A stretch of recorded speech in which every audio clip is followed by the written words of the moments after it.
నమస్కారం ఆర్వీఆర్ టీవీకి స్వాగతం. తమిళనాడు సినీ హీరోలు రోజుకొకరు ఏదో ఒక వార్తతో సందడి చేస్తున్నారు. తన రాజకీయ రంగ ప్రవేశం గురించి నిన్న కొరియోగ్రాఫర్, దర్శకుడు, నటుడు రాఘవ లారెన్స్ ప్రకటన చేశారు. ఆ వేడి చల్లారక ముందే మరో అగ్ర హీరో విజయ్ ఆంటోనీ తన ఫ్యాన్స్ను షాక్కు గురి చేసే విషయం వెల్లడించారు. త్వరలోనే తాను సినిమాలకు స్వస్తి చెబుతున్నట్టు ప్రకటించారు. మరో 3 ఏళ్లలో నటనకు స్వస్తి చెప్పడంతో పాటు ఏకంగా చెన్నై వదిలి పల్లెటూరుకు మకాం మారుస్తానని బాంబు పేల్చారు. తమిళ, తెలుగు భాషల్లో మంచి క్రేజ్ సంపాదించిన విజయ్ ఆంటోనీ బిచ్చగాడు డబ్బింగ్ చిత్రం 2 రాష్ట్రాల్లోనూ సంచలనం సృష్టించింది. తమిళంలో విజయ్ ఆంటోనీ నటించిన అన్ని సినిమాలు తెలుగులోనూ డబ్ చేస్తున్నారు.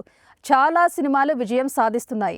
తన కొత్త సినిమా నూరు సామి బృందంతో కలిసి విజయ్ ఆంటోనీ జోరుగా ప్రమోషన్ కార్యక్రమాలు చేస్తున్నారు. ఈ సందర్భంగా మీడియా ప్రతినిధుల సమావేశంలో విజయ్ ఆంటోనీ సినిమాలకు స్వస్తి చెబుతున్నట్టు ప్రకటించి అందరినీ విస్మయానికి గురి చేశారు. తనకు సింపుల్ లైఫ్ స్టైల్ అంటే ఇష్టమని, కేవలం వృత్తిపరంగానే చెన్నై నగరంలో ఉంటున్నానని ఆయన చెప్పారు. జోహో అధినేత శ్రీధర్ వెంబులా తాను కూడా తెన్కాశీ గ్రామంలో సెటిల్ కావాలని అనుకుంటున్నట్టు వెల్లడించారు. తన తాజా సినిమా నూరు సామి చిత్రీకరణ చేసిన కల్లకురుచి అనే గ్రామ వాతావరణం తనకు బాగా నచ్చిందన్నారు. ఇకపై గ్రామీణ జీవితం గడపాలని ఆశపడుతున్నానని ఆంటోనీ తెలిపారు. నగరాల్లో ఎలాంటి ప్రత్యేకత ఉండదని, పల్లెటూర్లలో తాజా గాలి, మానవ సంబంధాలు, అనుబంధాలు, ప్రశాంత వాతావరణం ఉంటాయని ఆంటోనీ చెప్పారు.